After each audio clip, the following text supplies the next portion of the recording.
Bom, uma boa noite a todos. Oficialmente, eu não tinha falado isso ainda. Estou muito feliz de estar aqui com vocês. Para quem não me conhece, meu nome é Guilherme Borges, eu tenho 30 anos. Eu sou casado com a Georgia e sou pai do Lucas Tito, nosso filho, que, se eu não me falho as contas, tem 45 dias. Acho que é alguma coisa assim. Por aí. Hoje é dia 24? Então acho que 45 dias, né? Porque julho teve 31. É isso aí. Nós estamos muito felizes, um pouco cansados, né? Mas faz parte. Mas também muita bênção do Senhor na vida do nosso filho e tem sido um tempo muito precioso para nós como família. Aqui na Primeira Batista, nossa igreja, eu tenho o privilégio de pastorear os adolescentes da Rede Livres. Uma alegria muito grande para mim servir ao Senhor, servir vocês aqui nessa casa. E também lidero o nosso ministério de adoração aqui, o 1B Adoração. E por vezes eu me considero muito incapaz para fazer essas duas funções, mas glória a Deus que é Ele que nos capacita, né? E isso tem sido também um motivo de alegria e um sentimento de privilégio para mim, de poder fazer essas duas coisas. Bom, meus irmãos, faz pelo menos 50 dias que eu não prego aqui na nossa igreja. E sempre tem alguns textos na Bíblia que os pregadores eles tentam evitar. Porque são textos um pouco complexos, difíceis de entender. E até durante essa semana eu estava me preparando para uma outra pregação, que não seria essa de hoje. E também era um texto bem complexo de aplicar, de entender, um contexto profético muito específico lá no livro de Ezequiel. Mas quem sabe num outro momento a gente traz essa palavra aqui. Mas aí eu senti no meu coração de que talvez fosse tempo para uma outra palavra, mas ainda assim foi um texto também difícil de pregar, um texto difícil da gente entender. E eu quero convidar você a abrir a sua Bíblia lá em Lucas, no capítulo número 9. Nesse tempo que nós teremos juntos hoje, nós vamos ver um acontecimento, um fato do ministério de Jesus. A minha Bíblia aqui, o título é A Transfiguração. E nós vamos ter um tempo juntos aqui para entender a adoração. O que é adorar a Deus? Como nós podemos nos tornar melhores adoradores? Como podemos viver uma vida de quem adora de verdade? Dentro desse texto, como eu disse, não é um texto fácil, não é um texto simples, é um texto que a gente tenta fugir, mas creio que Deus quer falar aos nossos corações através dele essa noite, amém? Então a gente vai ler junto, e daí depois eu vou falar um pouquinho sobre esse texto. A Bíblia diz assim, em Lucas capítulo 9, a partir do versículo 28, tá bom? Aproximadamente 8 dias depois de dizer essas coisas, Jesus tomou a Pedro, João e Tiago e subiu a um monte para orar. Enquanto orava, a aparência de seu rosto se transformou e suas roupas ficaram alvas e resplandecentes como o brilho de um relâmpago. Surgiram 2 homens que começaram a conversar com Jesus. Eram Moisés e Elias. Apareceram em glorioso esplendor e falavam sobre a partida de Jesus, que estava para se cumprir em Jerusalém. Pedro e os seus companheiros estavam dominados pelo sono. Acordando subitamente, viram a glória de Jesus e os 2 homens que estavam com ele.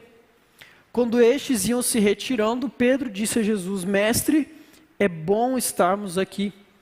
Façamos 3 tendas, uma para ti, uma para Moisés e uma para Elias. Um comentário, ele não sabia o que estava dizendo. E enquanto ele estava falando, uma nuvem apareceu e os envolveu, e eles ficaram com medo ao entrarem na nuvem. Dela saiu uma voz que dizia: este é o meu filho, o escolhido, ouçam. Tendo-se ouvido a voz, Jesus ficou só. Os discípulos guardaram isso somente para si. Naqueles dias não contaram a ninguém o que tinham visto. No dia seguinte, quando desceram do monte, uma grande multidão veio ao encontro dele. Amém? Vamos orar mais uma vez. Senhor, aqui está a Tua palavra e nós pedimos que nessa noite o Senhor se revele mais uma vez a nós através dela de forma poderosa. Possamos ter mais um encontro profundo, verdadeiro com o Senhor, nossas vidas transformadas e adorarmos ao Senhor do jeito que Ele é devido, do jeito que o Senhor merece.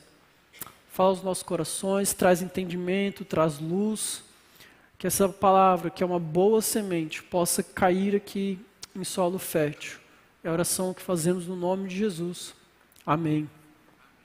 Amém. Bom, esse texto, o texto da transfiguração, ele é relatado nos 3 evangelhos chamados sinóticos, que são os evangelhos de Mateus, Marcos e Lucas. Eles têm esse nome porque são evangelhos muito parecidos e eles compartilham de diversas fontes, das mesmas fontes, na verdade.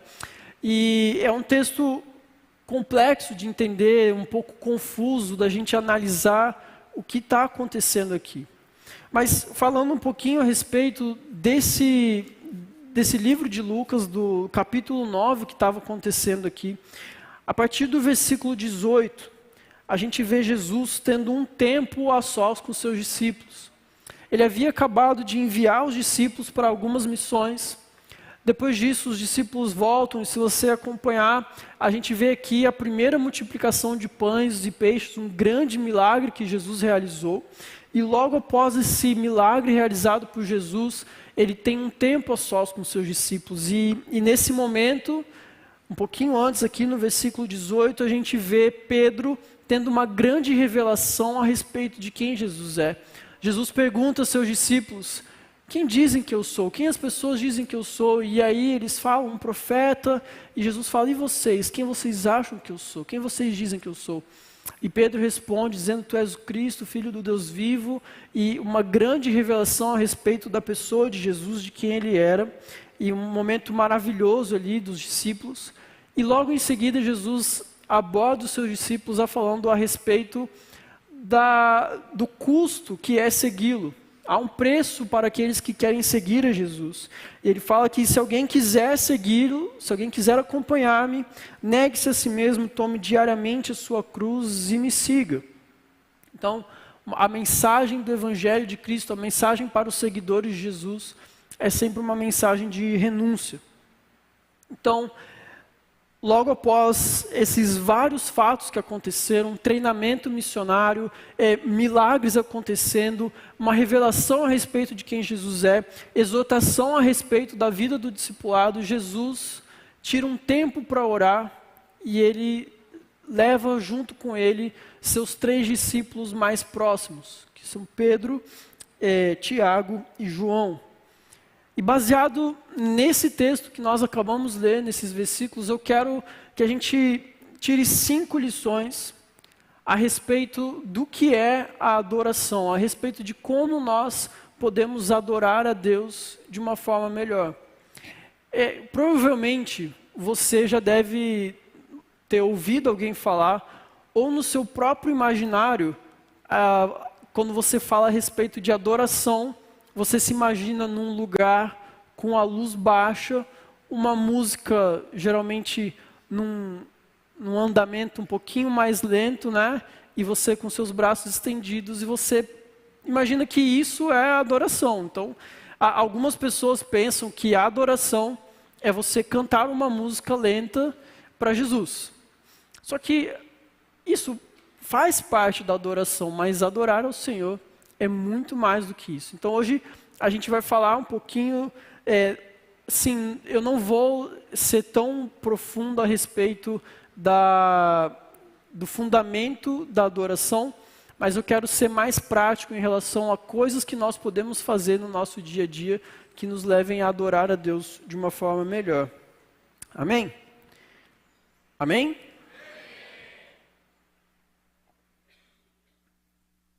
A gente tem um pequeno problema hoje, que eu estou sem cronômetro. Isso quer dizer... Brincadeira, gente. Eu falei que ia tentar acabar o culto até 8h30, mas já são 8 horas, então vai ser impossível. Espero que vocês não tenham compromisso. Vamos lá. A primeira coisa que nós podemos olhar para esse texto e aprender a respeito de Jesus e de como sermos adoradores, eu quero que, se você puder, você anote isso, é que o sobrenatural é real. O sobrenatural é real. No versículo 29, a gente vê algo sobrenatural acontecendo. A Bíblia diz que enquanto Jesus orava, a aparência do rosto dele transformou. A gente acabou de cantar a respeito daquilo que de Jesus, do Jesus glorificado. E aqui acontece algo surreal, algo sobrenatural. O rosto de Jesus se transformou, as suas roupas ficaram alvas e resplandecentes como o brilho de um relâmpago. Você já viu um relâmpago, você sabe que é uma luz muito forte. As roupas de Jesus ficaram assim. Isso não é normal, isso não é natural acontecer. A minha roupa é um off-white, bege, algo assim. Mas não é normal que ela comece a brilhar do nada como um relâmpago, como um trovão. Mas aqui estava acontecendo algo sobrenatural. E fala que, de repente, surgiram 2 homens, eles eram em 4 ali na montanha, de repente eram 6, e a Bíblia nos fala que esses 2 homens que apareceram são homens que morreram há mais de 1000 anos. E você fica tipo, o que está acontecendo, né? Mas a primeira coisa que a gente vai aprender a respeito da adoração é que o sobrenatural, ele é real. E prova do sobrenatural quem tem intimidade com Deus. Essa é a primeira coisa, e talvez sem ela seja impossível a gente prosseguir a respeito de como viver uma vida de adoração. Porque esse momento, ele realmente aconteceu. Não foi uma ilusão, não foi um sonho, ele aconteceu de fato e em realidade. E digo mais, não foi nenhum tipo de arrebatamento dos discípulos ou de Lucas que estava escrevendo esse livro. Ele aconteceu dentro do nosso entendimento, aquilo que Francis Schaeffer chama de espaço-tempo. Ele aconteceu dentro do nosso entendimento de espaço e dentro do nosso entendimento de tempo. Espaço porque o texto nos diz que eles subiram uma montanha para orar, e no dia seguinte desceram a montanha. E enquanto esse evento todo aconteceu, esse mover sobrenatural, essa cena sobrenatural de Jesus glorificado, aconteceu dentro daquilo que nós entendemos do espaço geográfico da Terra. Eles subiram uma montanha, em cima dessa montanha algo sobrenatural aconteceu, no dia seguinte eles desceram. O texto não fala que eles foram retirados para outro lugar, que eles foram transportados para alguma outra dimensão. Não. Algo sobrenatural aconteceu no nosso entendimento de espaço. Mas também aconteceu dentro do nosso entendimento de tempo. Se naquela época tivesse relógio, nós poderíamos afirmar com uma certa segurança de que o tempo não parou para que isso acontecesse. Enquanto eles estavam vivendo uma experiência sobrenatural com Deus, a vida seguiu para quem estava lá embaixo da montanha. A Bíblia diz que no dia seguinte o mundo ainda era mundo. No dia seguinte, quando eles desceram a montanha, e eu fiz questão de ler o versículo 37, porque provavelmente na sua Bíblia, a história da transfiguração acaba no versículo 36. Mas eu fiz questão de ler o versículo 37, porque ele fala que no dia seguinte, esses homens desceram da montanha, no dia, ou seja, tempo, dia é um tempo, né, um marco de tempo, eles desceram e a vida seguiu. Haviam pessoas necessitadas de milagre, haviam pessoas necessitadas de Jesus, a vida continuou. A gente tem sim na Bíblia uma outra história do tempo parar, mas aqui, toda essa experiência sobrenatural, ela aconteceu dentro daquilo que nós entendemos como uma realidade de espaço-tempo. E o que isso importa para nós? Importa que, ao olharmos o nosso papel enquanto adoradores, e eu quero fazer um breve parêntese aqui para a gente fazer um ajuste de mentalidade. Como eu disse, adoradores não são cantores, adoradores não são músicos. Adoradores são pessoas que reconhecem quem Jesus é. Pedro tinha acabado de ter uma revelação a respeito de quem Jesus era. E João, no capítulo 4, você provavelmente conhece essa história, quando Jesus conversa com a mulher samaritana, ele fala que haverá o tempo onde os adoradores o adorarão em espírito e em verdade. Essa adoração em espírito e em verdade não está falando que quando você não mente, você adora a Deus. Então, adorar a Deus é não mentir. Sim, mas é muito mais do que isso. Adorar a Deus não é não mentir, mas é viver o Evangelho como a verdade absoluta e sobrenatural da sua vida. Então, adorar em espírito e em verdade nada mais é do que eu recebo através do Espírito Santo o entendimento de quem Jesus é e faço disso uma verdade para a minha vida e vivo todos os meus dias conforme essa verdade, as verdades do Evangelho. Isso é adorar. Adorar é muito simples, adorar é mais fácil do que cantar. Talvez o canto não seja o seu talento, mas fique tranquilo, você pode ser um adorador. Basta você reconhecer quem Jesus é, o Cristo, o Messias, o Filho do Deus vivo, e viver como essa verdade todos os dias da sua vida. Então, ao olharmos o nosso papel enquanto adoradores, ou seja, pessoas que reconhecem quem Jesus é e vivem de acordo com essa verdade, nós podemos provar da presença sobrenatural do Jesus glorificado. Homens de Deus provaram dessa experiência na Bíblia. Nós podemos ver Moisés em Êxodo, no capítulo 3, tendo uma experiência na sarça ardente, na presença de Deus. Paulo, durante a sua conversão, que foi tomado por uma luz, a luz de Cristo invadiu a vida dele, teve uma experiência sobrenatural com Deus. E eu não coloco isso como regra, mas como uma percepção. Pedro, João e Tiago eram os discípulos ali que caminhavam mais próximos de Jesus e foram aqueles que vivenciaram essa experiência sobrenatural.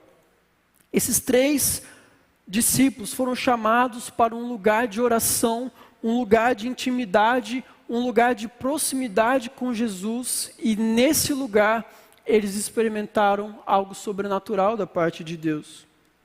Enquanto adoradores, enquanto pessoas que reconhecem quem Jesus é e vivem isso como uma realidade, nós precisamos entender que é possível ter uma experiência sobrenatural com Jesus. E quando eu falo de uma experiência sobrenatural, meus irmãos, eu quero deixar bem claro para vocês que eu sou um batista. E quando eu falo de experiência sobrenatural, eu não estou falando de sair rodopiando por aí, ou que alguém vai começar a levitar aqui no meio do louvor, no meio de uma canção, mas há momentos dentro do nosso espaço-tempo, ou seja, dentro da nossa realidade, que Jesus quer se revelar a nós de uma maneira especial e específica.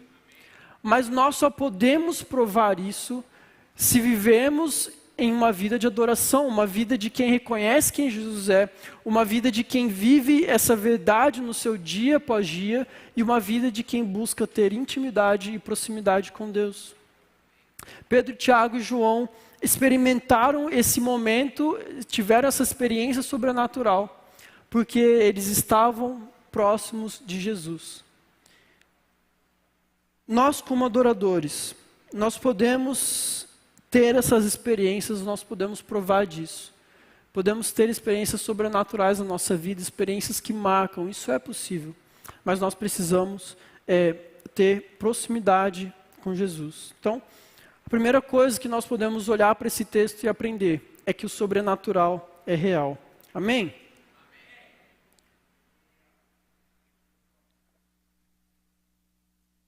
A segunda coisa que nós podemos aprender com esse texto é que nós precisamos falar e cantar do que falavam os profetas com Jesus. No versículo 31, a Bíblia diz que, como eu falei, é uma experiência sobrenatural, e aqui eu não tenho uma explicação de como isso aconteceu. Por que Elias e Moisés estavam ali, como eles foram parar ali, é sobrenatural. Eu não tenho nenhuma explicação humana para isso. Mas eles estavam ali, de alguma forma, eles estavam ali, as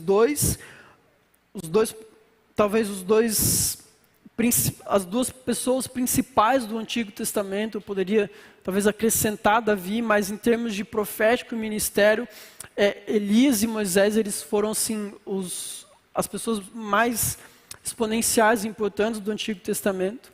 Mas o versículo 31 nos fala desse encontro sobrenatural de Jesus, Elias e Moisés.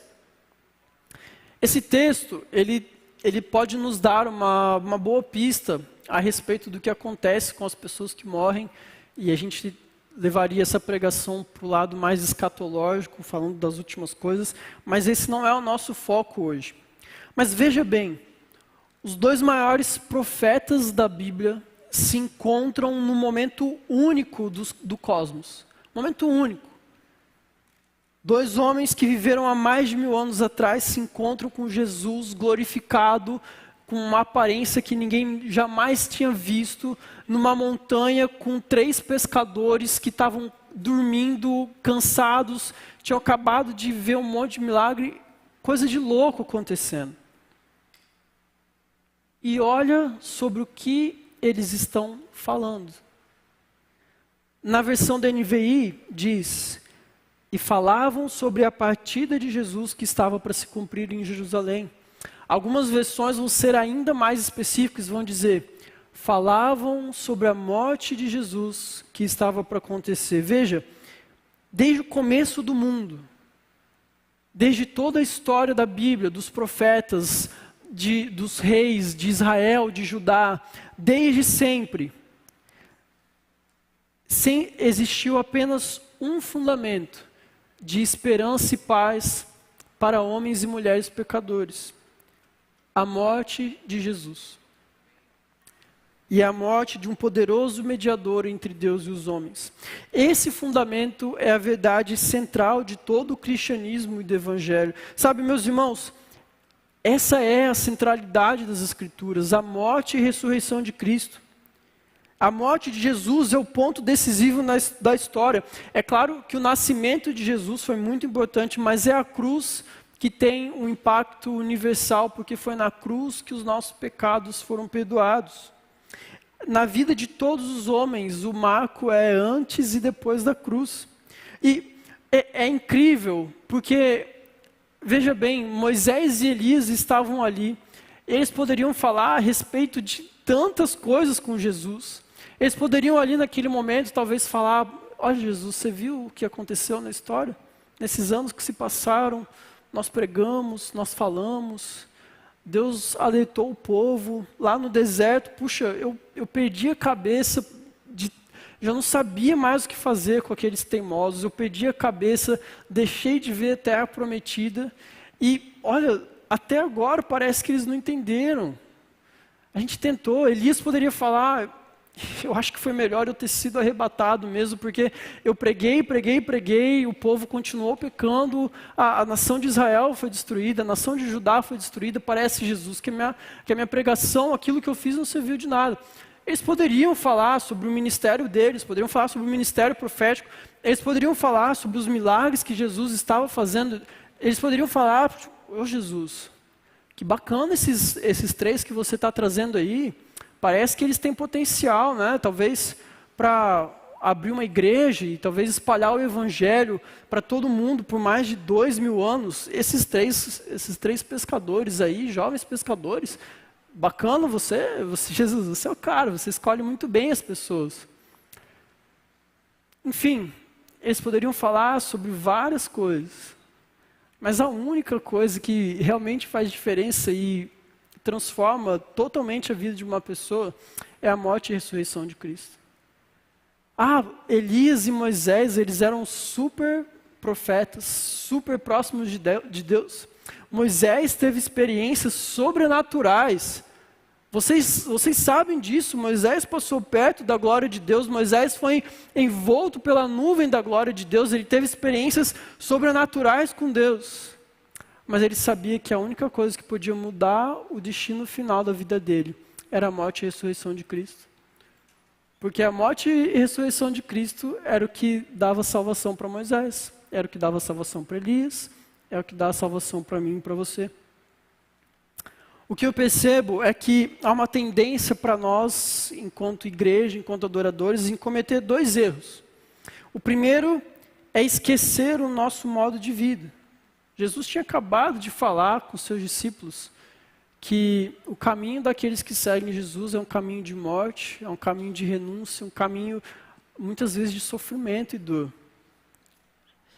Aquele que quiser me seguir precisa abrir mão da sua própria vida. Essa era a mensagem de Jesus. E o segundo é que se as nossas vidas não refletirem a importância da morte e ressurreição de Cristo, tampouco os nossos cultos e as nossas músicas vão falar sobre isso também.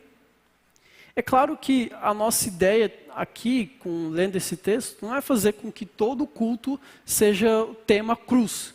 A partir de agora, só vamos pregar sobre cruz. Então, músicas, cruz. Tem uma música que fala bastante, Rude Cruz, né? Só vai tocar Rude Cruz.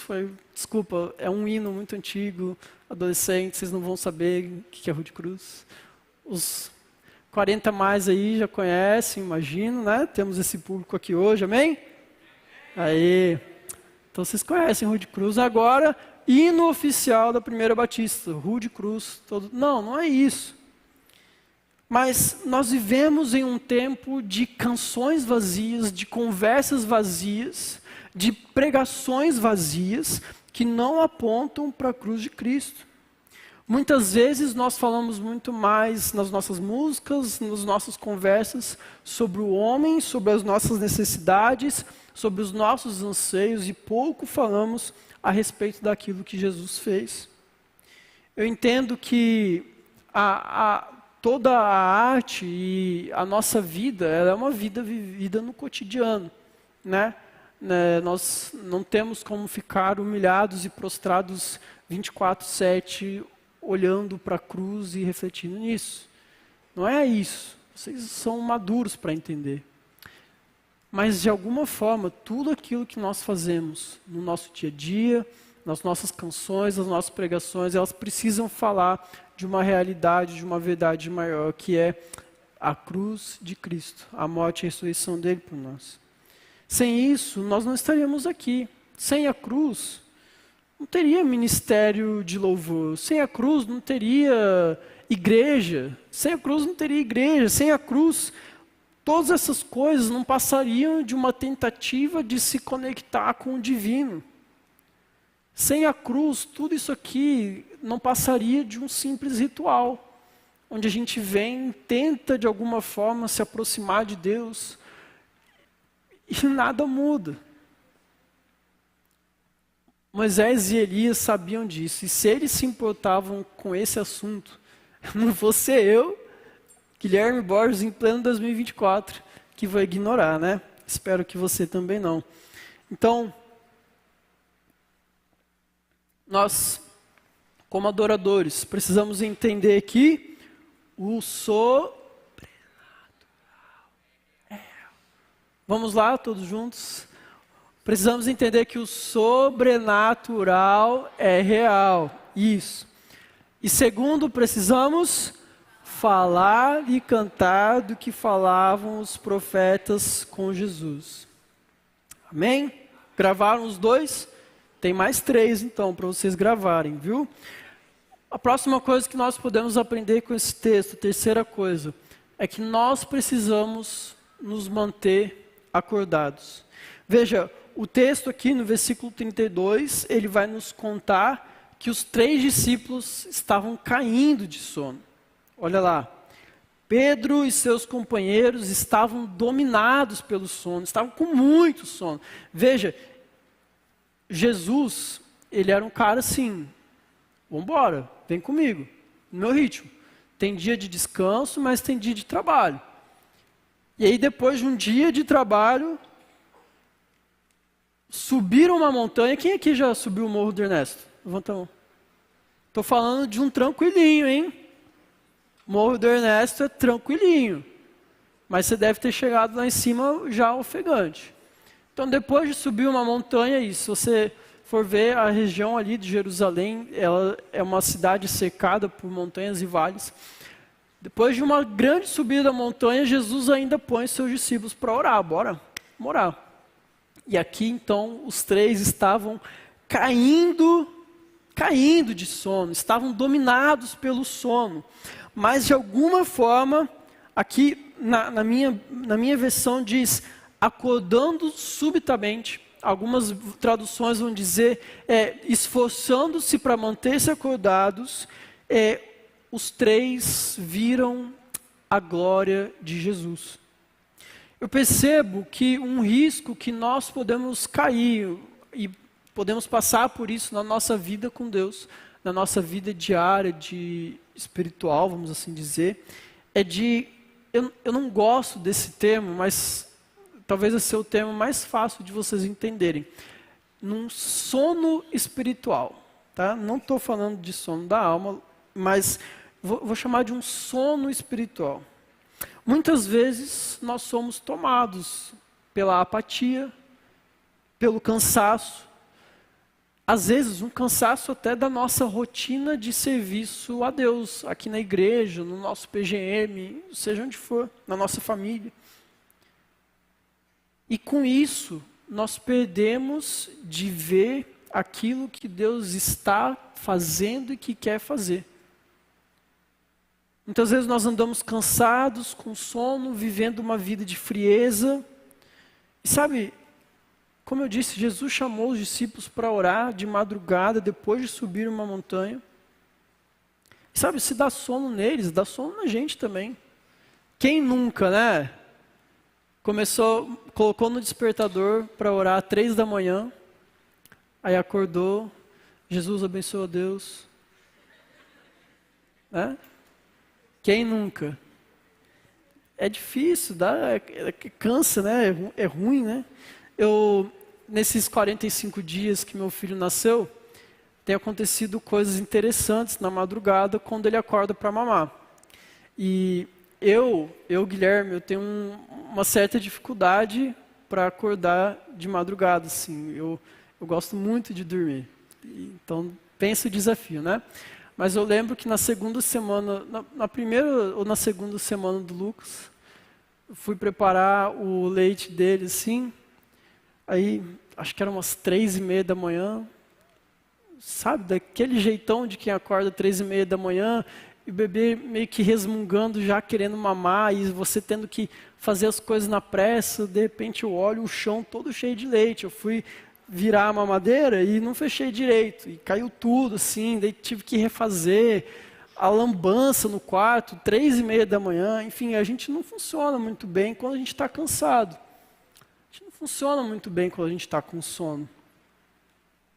Mas nós precisamos estar atentos e ligados naquilo que Deus está fazendo. A gente não pode deixar que esse sono espiritual, que o nosso cansaço, que as nossas diversas tarefas nos impeçam de vivenciar experiências sobrenaturais com Deus. Em Apocalipse, a igreja de Laodiceia ela é alertada por viver em uma apatia espiritual. Era uma igreja morna, uma igreja que estava meio que capengando na sua vida espiritual.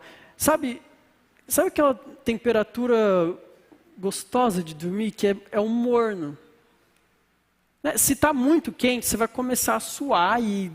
Se você gosta, tudo bem, mas eu não gosto de dormir suado. Ninguém gosta de passar calor enquanto dorme. Mas também é horrível dormir com frio, né? Você não dorme com frio. Qual que é a temperatura boa para dormir? É o morninho. É dormir no morninho ali, descansar. E é essa a temperatura que Deus vomita os seus discípulos, que não estão seguindo Ele como deveriam. Então, nós não podemos deixar com que essa apatia, com que esse sono espiritual nos domine. Sabe, eu sei, meus irmãos, a rotina é cansativa. Às vezes até aqui dentro da igreja, PGM, é culto e voluntário, e serve, toca e canta e tira foto e ajuda no mínimo. A gente tem adolescente aqui que você vê o final de semana inteiro na igreja. Tá os 5 cultos aqui fazendo alguma coisa diferente. E uma hora você pode cansar, cuidado. Mas nós não podemos deixar com que essas coisas, esse sono, essa apatia nos impeça de viver experiências como essa que esses discípulos viveram. Muitas vezes dentro das nossas igrejas, a gente vê homens e mulheres dormindo. Às vezes até literalmente, quando eu prego. Enfim, 3 coisas que nós podemos aprender com esse texto a respeito de uma vida de adoração. A primeira delas é: não ponha cola, não ponha cola. Vamos lá, a primeira delas é? O sobrenatural é real. A segunda é?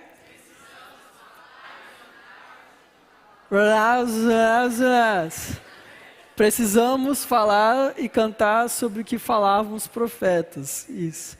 E a terceira é: precisamos manter acordados. É isso aí. A quarta e penúltima coisa que nós podemos aprender com esse texto: tenha temor e escute a voz de Deus. A partir do versículo 32, a Bíblia diz que Pedro e seus companheiros estavam dominados pelo sono, acordaram subitamente, viram a glória de Jesus e os 2 homens que estavam com ele. Quando estes iam se retirando, Pedro disse a Jesus: Mestre, é bom estarmos aqui. Façamos 3 tendas, uma para ti, uma para Moisés e uma para Elias. Aí o texto diz: ele não fazia ideia, ele não sabia o que estava dizendo. Enquanto ele estava falando, uma nuvem apareceu, os envolveu, mais uma experiência sobrenatural. Eles ficaram com medo ao entrarem na nuvem. Dela saiu uma voz que dizia: este é o meu filho, o escolhido, ouçam-no. Ouçam-no. Veja bem, para aqueles que estão mais habituados com a narrativa bíblica, você conhece Pedro, sabe que Pedro era um homem impetuoso, um homem de grandes ideias, de ideias impulsivas. Arrebentou a orelha de um cara com isso, né? E Pedro aqui acordou, está vendo essa experiência sobrenatural. Imagina você, ficou uma vida inteira ouvindo falar a respeito do Messias que viria, a respeito de Moisés que conduziu o povo rumo à terra prometida, e você ouviu falar de Elias, o grande profeta, que foi arrebatado, um grande profeta. Pedro, ele conhecia essa história. Aí do nada, assim, no intervalo de dias aqui, primeiro você descobre que você encontrou o Messias. Depois disso você está quase dormindo e o Messias se transforma numa imagem gloriosa, e os 2 profetas que você ouviu uma vida inteira falar aparecem para você. É isso que estava acontecendo com Pedro. E aí ele tem uma ideia genial. Não vão embora não. Ele viu que eles estavam indo embora, e o texto fala: não, mestre, é bom estarmos aqui. Vamos fazer 3 tendas. Uma para você, uma para Moisés e uma para Elias. E sabe, tem vários aspectos que a gente pode abordar desse trecho, mas o que eu gostaria de tratar especificamente é que muitas vezes a nossa natureza de adorador, e aí eu vou falar a nossa natureza de discípulo, de servo, de seguidor de Jesus, é do fazer, é do querer fazer. Nós temos uma propensão a fazer. E muitas vezes nós estamos trabalhando ativamente no ministério, envolvidos, e quanto mais a gente trabalha, quanto mais a gente vê as coisas acontecendo, mais a gente quer fazer, mais ideias a gente tem. E se o Livres fizer isso? E daí, rapaz, o tanto de coisa que tem para o Livres fazer, a gente vai virar uma fábrica de produtos, e é porque é muita coisa, né? Daqui a pouco a gente vai lançar o tênis do Livres, a jaqueta jeans do Livres, só para quem prega. Mas a gente começa a ter várias ideias do que a gente pode fazer na igreja, um culto assim, um evento assim, chama tal pessoa. Jesus é bom estar aqui, a gente vai construir uma tenda. Nós somos tomados por esse ativismo, de uma certa forma, um ativismo religioso, ou às vezes até mesmo um certo privilégio da posição que nós estamos, ocupamos. Então eu começo a trabalhar e aí o pastor Gui me vê, eu viro líder de PGM, vou crescendo, multiplico meu PGM, e eu falo assim, cara, eu estou indo muito bem. Vou começar a ter mais ideias e fazer mais coisas. E a gente acha que isso se torna um motivo. Porque, pensa só, Pedrão estava ali, ele falou, cara, peraí, Jesus tinha 12 lá. Ele chamou 3 e eu sou um dos 3. Então, Jesus queria que eu estivesse aqui. E se ele queria que eu estivesse aqui, talvez ele tenha algo para eu fazer aí, né?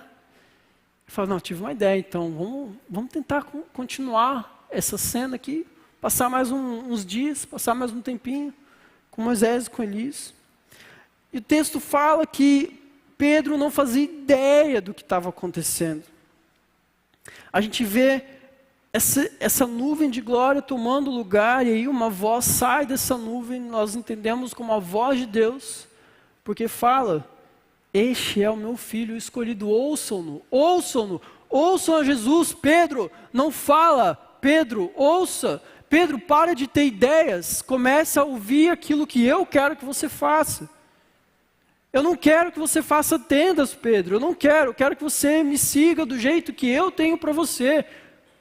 Não é para a gente ficar aqui nessa montanha, Pedro, é para você me ouvir.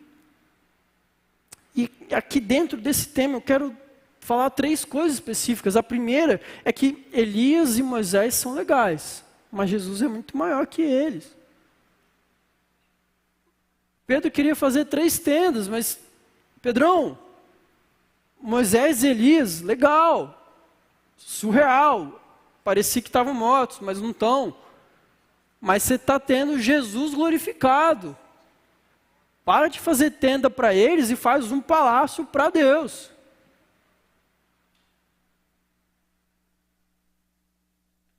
A segunda coisa é que a presença de Deus é um lugar de temor, é um lugar de reverência. Pedrão, calma, calma. Se ajoelha diante de quem Deus é, constrange, quebrando seu coração, porque você está diante de Jesus glorificado, o Rei dos Reis. Moisés e Elias adoram a esse Deus. Você está preocupado em fazer tenda? Para, ajoelha, põe seu rosto no chão. Contemple a glória de Deus com calma, com temor no seu coração. A gente precisa ficar constrangido, assim como Isaías teve uma visão de Deus, um encontro com Deus. Ele falou, ai de mim que sou pecador e tenho lábios impuros, sou um homem de coração impuro. Moisés, quando teve um encontro com Deus na sarça, ele tirou as sandálias, porque eram sandálias impuras diante da presença de um Deus santo. Os sacerdotes corriam um risco de vida ao ministrar no templo, ao entrar ali no tabernáculo, porque a presença de Deus é um lugar santo, é um lugar de temor, e nós precisamos ter isso em mente toda vez que nos aproximamos de Deus. Nós adoradores que temos acesso ao Pai, nós precisamos continuar tendo reverência. A gente quer falar muito, a gente quer fazer muito, enquanto nós devemos nos prostrar, nos curvar diante dele, falou, Senhor, fala aos nossos corações, é a tua voz que importa. O lugar de temor é esse, é um lugar de ouvir a voz de Deus e não de ficar dando ideia. Muitas vezes nós estamos em posições, e às vezes até posições de privilégio, como a minha, e a gente tem a tendência de achar que as nossas experiências elas são suficientes para vivermos um ministério de autossuficiência. Por que não dar uma tenda para cada um? Não parece uma má ideia? Não é uma boa ideia? Tem Jesus, tem Elias e tem Moisés, uma tenda para cada um, eles descansam, ficam aqui um pouco mais. Não parece uma má ideia, não parece uma má ideia, mas simplesmente não era isso que Deus queria que acontecesse. E muitas vezes a gente tem boas intenções, a gente tem boas ideias, boas ideias para o nosso PGM, boas ideias para o nosso ministério, boas ideias para a nossa vida cristã, mas a gente não parou para ouvir aquilo que Deus tem para falar com temor e reverência no nosso coração. Jesus não mandou ele fazer isso. E muitas vezes a gente está aqui, tentando fazer coisas e simplesmente Jesus não falou para você fazer isso. A gente precisa tomar cuidado, meus irmãos, com o nosso coração, com o nosso ego, tomar cuidado com o orgulho, tomar cuidado para que as coisas que nós fazemos, nosso ministério, a nossa vida, não se transformem em um ídolo. A posição que você recebeu de estar na presença sobrenatural de Cristo é uma posição de renúncia e de serviço. Jesus tinha acabado de falar isso com Pedro. Ele falou, você quer me seguir? Esquece a sua vida, esquece as suas ideias. Você vai fazer aquilo que eu mando. Você vai perder a sua vida agora. Você vai viver uma vida para mim. E só vai fazer aquilo que eu mandar. Nós precisamos nos lembrar que nós somos dependentes da voz de Deus. A cruz de Cristo, a mensagem central do Evangelho, nos deu vida, mas não é uma vida para vivermos como nós bem entendemos. É uma vida para viver de acordo com aquilo que Deus quer. Então, toda vez que nós nos depararmos nesse lugar da presença sobrenatural de Deus, é o lugar onde nós fomos Deus. O que o Senhor quer de nós? Deus, fala, porque nós só queremos ouvir a Tua voz e segui-la. Nós não queremos mais nada, não queremos fazer nada, não queremos ir para lugar nenhum, a não ser que o Senhor nos mande e nos oriente. Esse é o lugar de temor e de escutar a voz de Deus. Amém? Vamos lembrar de todos? Então, a primeira coisa que nós aprendemos sobre adoração com esse texto é que o sobrenatural é real. A segunda coisa que nós aprendemos é precisamos falar e cantar sobre o que falavam os profetas com Jesus. A terceira coisa é que manter-se acordados. E a quarta coisa que precisamos escute a voz de Deus. A quinta e última coisa que nós aprendemos com esse texto é que você precisa descer da montanha.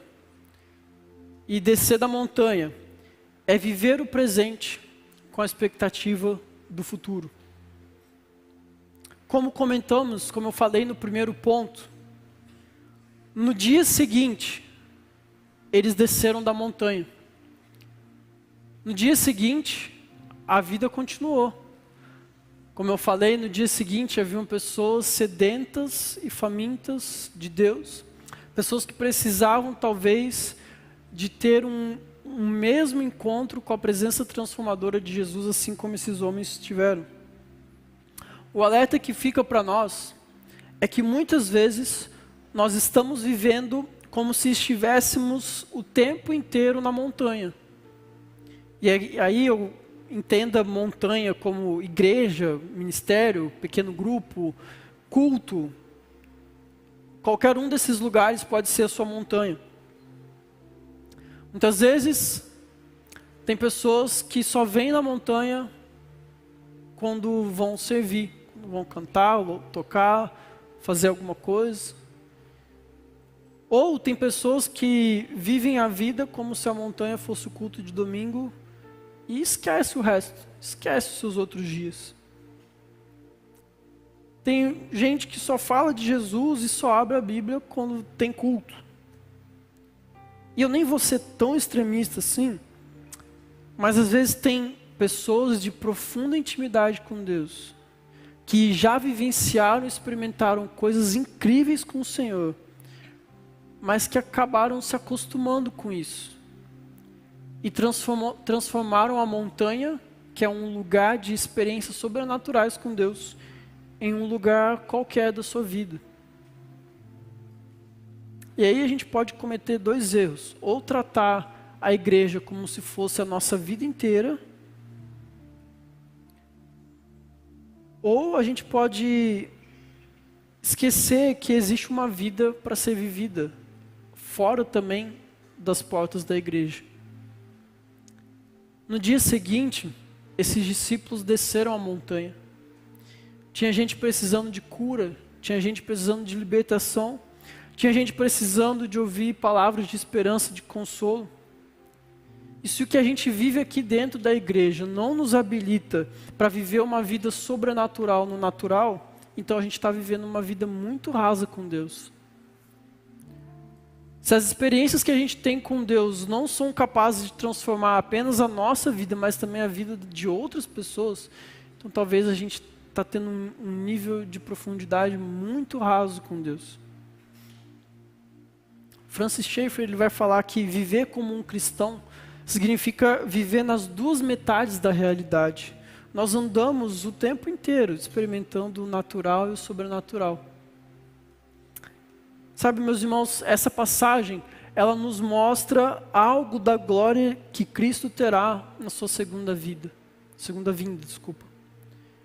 Nós somos informados que a aparência dele se transfigurou, se transformou, as suas vestes resplandeceram de brancura, os discípulos viram a sua glória, e se você ler lá em Apocalipse, nós cantamos isso hoje, é uma visão muito próxima da visão que João teve de Jesus vindo nos últimos dias. O que os discípulos viveram ali é como se fosse uma antecipação da glória que estava por vir. E sabe, meus amados, o estilo de vida de quem adora é um estilo de vida de antecipação. A antecipação é o nosso estilo de vida. É uma experiência que essa experiência revela a nós o tipo de vida que nós devemos ter. Quando eu me deparo com Jesus, o Jesus glorificado, o Jesus que morreu, mas que já venceu, o Jesus que se entregou por mim, agora me chama para aceitar e viver essa realidade, viver através do Espírito essa verdade na minha vida. Eu entendo a palavra dele e eu já não vivo mais para mim. Eu estou morto para mim, porque o que eu faço, aquilo que eu sou, aquilo que eu penso, já não importa. Diante da verdade central do mundo, diante da verdade central da história, diante da verdade central da Escritura, que é Jesus é o Filho de Deus, Cordeiro de Deus, que tira o pecado do mundo, que morreu por mim. A partir do momento que eu assumo essa verdade, eu não vivo mais para mim, porque se existe um Deus soberano, se existe alguém que controla o universo, se existe alguém que tem todo o poder nas suas mãos, e é isso que a palavra diz a respeito de Cristo, se existe alguém assim, se isso é de fato verdade, só me resta uma coisa, que é me submeter a Ele. Esse é o estilo de vida do adorador, e agora eu posso falar que eu estou morto para mim, eu vivo com Cristo, e é essa vida que eu vou viver agora e na eternidade. A nossa vida na eternidade, ela vai ser sobrenatural, mas de alguma forma nós que adoramos de verdade, a gente consegue antecipar isso, porque o nosso dia a dia eu estou morto para mim, eu vivo para Cristo. Eu estou morto para mim, eu vivo para Cristo. Eu faço aquilo que Cristo me mandar. Eu tive uma experiência sobrenatural com Deus. Eu tive um encontro profundo com a presença de Cristo. Ele se revelou a mim.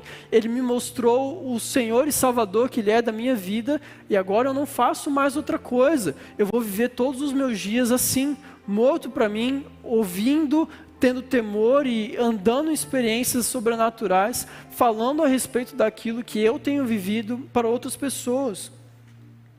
Quando nós entendemos que somos chamados para isso todos os dias, Gálatas 2 faz mais sentido. Paulo fala, eu não vivo mais para mim, a vida que agora eu vivo para Cristo.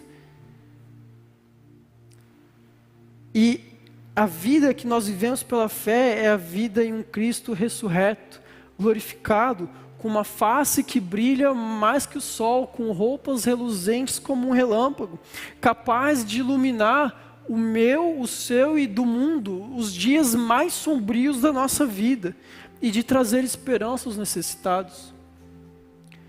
Nós devemos descer da montanha e nós devemos viver os dias naturais de forma sobrenatural, porque andamos com Cristo que faz isso. Sabe, meus irmãos, esse é um tempo onde Deus nos chama para tomarmos a nossa cruz, viver uma vida de renúncia, mas uma vida de experimentar coisas sobrenaturais e poderosas na presença dele. Como eu falei, essa luz que ilumina o mundo, essa luz que é capaz de transformar os dias mais sombrios em uma linda tarde de verão, é a luz de Jesus, e ela vive em nós e vai irradiar através de nós. O reino, a glória estão por vir. Vai chegar o dia onde nós viveremos plenamente na presença de Deus. Vai chegar esse dia. Mas por enquanto ainda não chega, que nós possamos manter o nosso coração gratos, sem inventar moda, sem querer ser o precursor das coisas, o grande pioneiro dos ministérios, mas que nós possamos ouvir a voz de Cristo, nos prostrar diante dele todos os dias e falar: Senhor, o que o Senhor quer de nós? O que o Senhor quer de mim? Pai, eu me encontrei com Jesus e a minha vida foi transformada. Eu reconheço que Tu és o Cristo, Filho do Deus vivo, e agora eu quero viver todos os meus dias para fazer a Tua vontade, não mais a minha. Eu quero ter experiências sobrenaturais. Eu quero falar daquilo que daquilo que é importante para o Senhor, daquilo que é importante para todo mundo, a cruz de Cristo. Eu quero me manter acordado, eu não quero cair na apatia dos dias, eu não quero cair no cansaço do serviço ministerial. Eu quero ter temor na Tua presença, eu quero me ajoelhar, eu quero me quebrantar, eu quero reconhecer as minhas falhas, o meu pecado diante do Senhor. E eu quero descer da montanha, eu quero viver uma vida natural, uma vida ordinária, que agrade ao Senhor e que testemunhe aquilo que eu tenho vivido de experiências com o Senhor. Esses são os 5 princípios para os adoradores que nós podemos ver nesse texto. Para finalizar, eu quero contar uma história. Eu imagino que eu já tenha contado essa história aqui algumas outras vezes. E graças a Deus, ao longo da minha vida, eu tive algumas experiências com Deus. Mas tem uma especificamente que me marcou muito. Vivenciei ela com a minha irmã.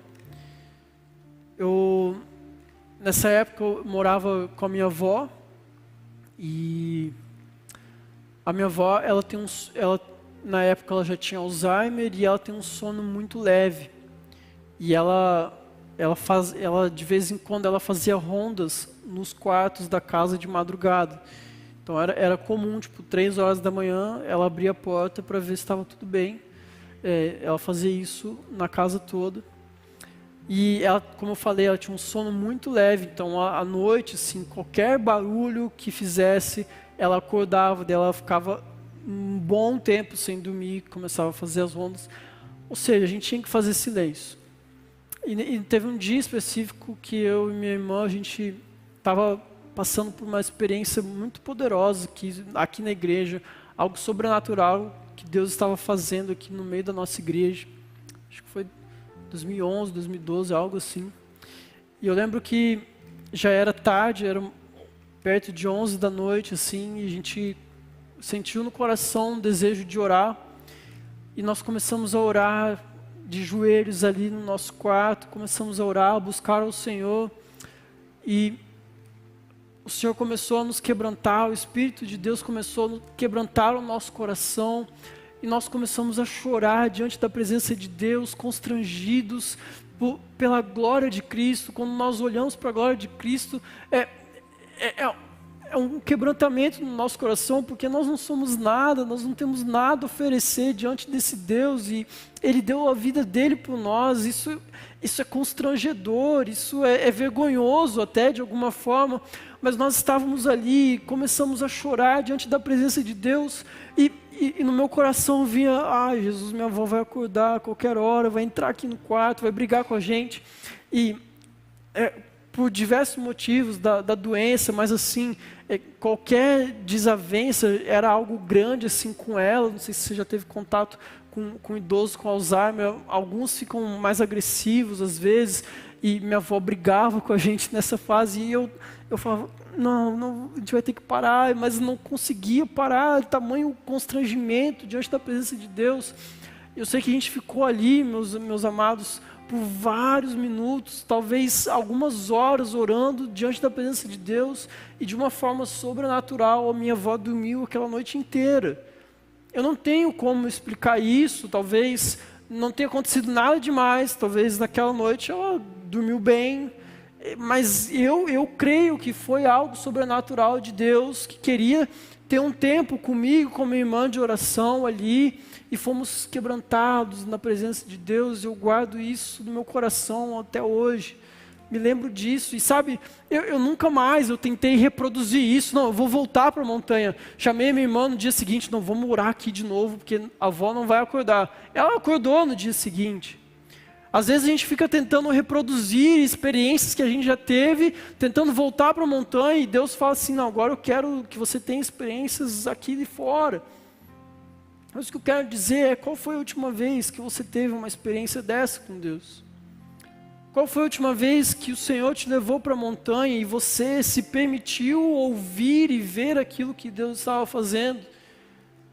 Quantas tendas você tem tentado erguer na sua vida, tem tentado fazer de alguma forma as coisas darem certo, e Deus está falando assim, deixa a minha nuvem te envolver, deixa a minha glória te envolver, para um pouco, ouça a minha voz e faça aquilo que eu quero. Eu quero que a gente tenha um tempo agora, e eu não vou tentar provocar nada, a gente não vai apagar mais as luzes, a gente vai só cantar uma canção juntos, uma canção, uma oração, pedindo algo a Deus. Mas eu quero convidar você a abrir seu coração nesse momento e falar, Senhor, me leva para a montanha. Senhor, me leva para o monte. Senhor, eu quero ter uma experiência real com Jesus glorificado. Senhor, eu quero ouvir a Tua voz, eu quero fazer aquilo que o Senhor manda. Deus, eu quero ter minha vida transformada para abençoar outras vidas. Deus, eu quero viver os meus dias morrendo para mim mesmo e vivendo para Cristo. Então eu quero convidar você agora, nesse momento, a cantar essa música e fazer essa oração. Se você quiser vir aqui à frente, se ajoelhar como uma forma de temor e reverência diante da presença de Deus, fique à vontade. Se você quiser fazer isso no seu lugar, também você fique à vontade. Se você quiser ficar em pé, mas eu convido você a fazer essa oração, sabe? O Senhor tem chamado adoradores para esse tempo. O Senhor tem chamado adoradores para esse tempo. Chega em determinados momentos, e aqui eu quero falar bem específico com o pessoal do Livres. Chega em determinados momentos da nossa caminhada com Cristo, da nossa jornada, até com o ministério, que nós começamos a vivenciar grandes coisas, grandes experiências, pessoas novas chegando, multiplicações acontecendo, e a gente vai vendo isso, e aí nosso coração pode achar ou que isso é uma coisa normal, não. O Livres crescer, normal. Ou ao mesmo tempo a gente pode achar que, caramba, o Livres está crescendo, vamos fazer mais coisas para o Livres crescer ainda mais.